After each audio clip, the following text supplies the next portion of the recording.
The dust hadn't settled over Kepler 442b's Colony 7 when Daniel Reeves found them. His exosuit's thermal scanner had picked up two faint biosignatures beneath 3 meters of collapsed infrastructure, signatures that registered as neither fully human nor entirely alien. Daniel had seen worse in his 12 years with the Colonial Defense Force. The crystalline incursion had reduced half the outer colonies to rubble before the ceasefire, leaving behind landscapes of twisted metal and broken dreams. Now, discharged and alone except for his daughter Maya, he'd taken work with the Reclamation Corps, pulling salvage from dead cities. Thermal blooms detected, his suit's AI announced. Life forms, feline genetic markers at 73%, human markers at 27%. Daniel's stomach tightened.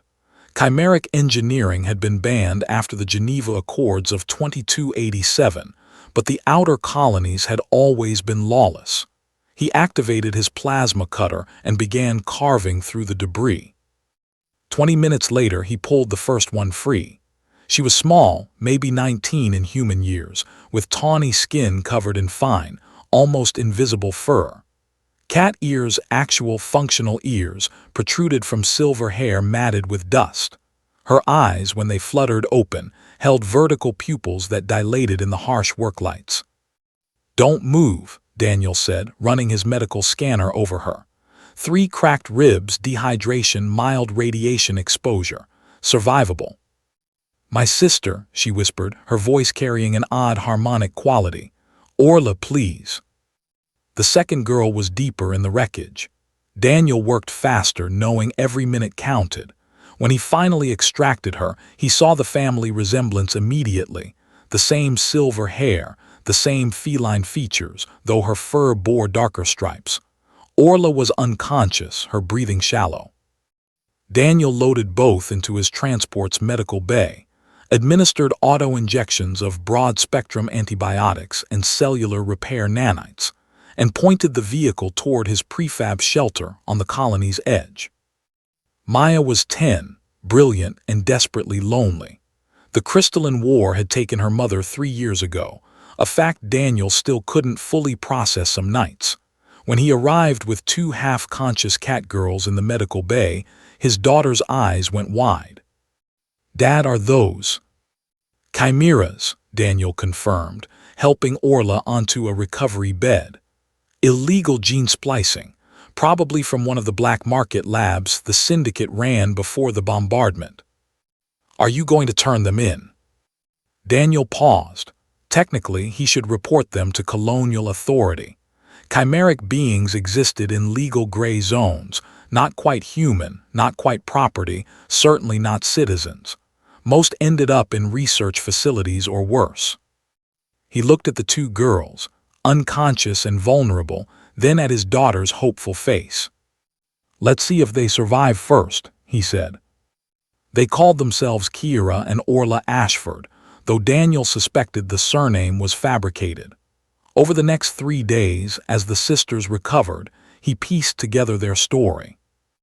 They'd been created in a syndicate facility 17 years ago, designer companions, engineered for a wealthy patron who died in the first crystalline attacks.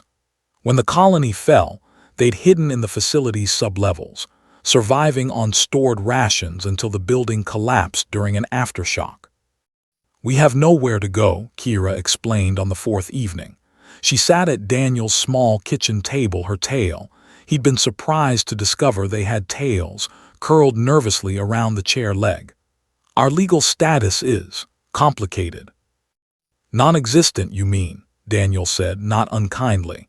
He'd spent hours researching interplanetary law. Chimeras had no citizenship, no rights beyond basic sapient protections. They couldn't own property, sign contracts, or travel freely between systems. Orla, quieter than her sister, spoke up. "We can work. We're educated. Our creator made sure of that. Kira has advanced degrees in xenobiology and engineering. I studied medicine and quantum physics." Daniel raised an eyebrow. "Quantum physics?" Faster-than-light navigation requires understanding multidimensional quantum foam topologies, Orla said matter-of-factly. I can calculate jump coordinates in my head. That changed things. Jump calculators, human ones, were rare and expensive, if Orla could do it naturally. Stay, Daniel heard himself say. For now, help with the salvage work, teach Maya. God knows she needs proper schooling. We'll figure out the rest. 3 months passed. The arrangement worked better than Daniel expected. Kira's engineering expertise helped him repair and retrofit salvaged equipment for resale, tripling his income. Orla tutored Maya in advanced mathematics and physics, and the girl flourished. The sisters proved surprisingly domestic, keeping the prefab clean and cooking meals with salvaged ingredients that somehow tasted better than anything Daniel managed. But complications arose. Colonial Authority had deployed new bioscanners at transport hubs, searching for unauthorized genetic modifications after a terrorist incident.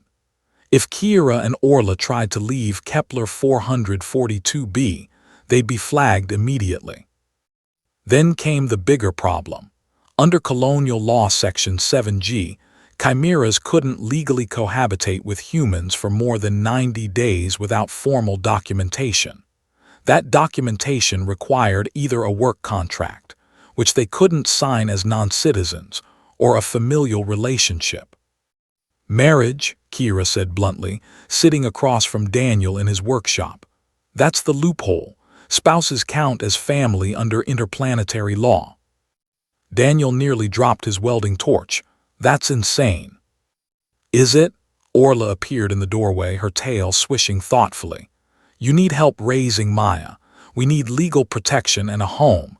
The arrangement has been mutually beneficial. You're talking about marriage like it's a business contract.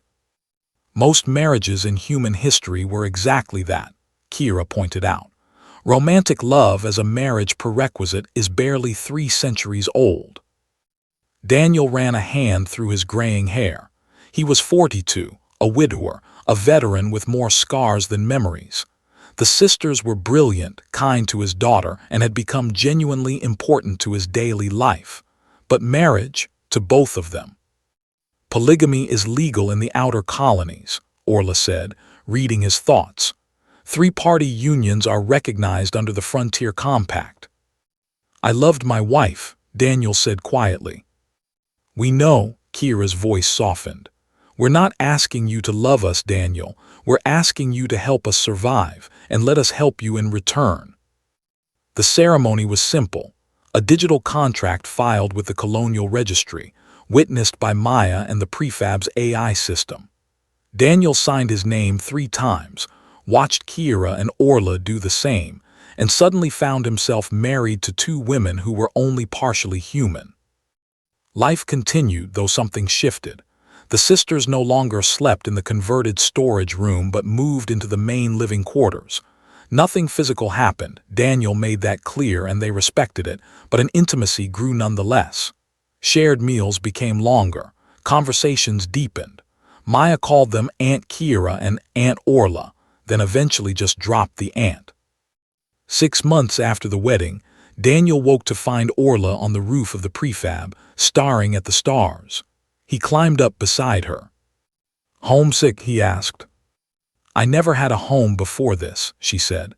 The facility where we were created wasn't a home. It was a cage with prettier bars. And now? Her tail brushed against his leg, an affectionate gesture he'd learned to recognize. Now I have a family. It's strange. We were designed to be companions, to fulfill others' needs, but this feels different, real. Daniel surprised himself by taking her hand. Her skin was warm, the fur soft. It is real. When Kira found them the next morning, still on the roof talking about jump calculations and childhood memories, she smiled, a very cat-like expression, and climbed up to join them. Maya discovered all 3 asleep there hours later, curled together against the cold. A year after Daniel pulled 2 cat sisters from the ruins, he stood in the same spot, watching the sunrise over the slowly rebuilding colony. His salvage business had grown into a proper engineering firm. Maya was applying to the Colonial Academy, her test scores astronomical. Kira and Orla had legal status, citizenship applications pending. And Daniel, the grizzled veteran who'd thought his life was over, found himself part of something he'd never expected. A family assembled from wreckage and paperwork, held together by mutual need that had somehow transformed into genuine care. It wasn't the life he'd planned, but then again nothing ever was. His wives, because that's what they were now, legally and increasingly emotionally, joined him on the porch. Kira handed him coffee. Orla leaned against his shoulder. "Good morning, husband," they said in unison, then laughed at the synchronicity. Daniel smiled, sipped his coffee, and thought that maybe, just maybe, some broken things could be rebuilt into something better than before.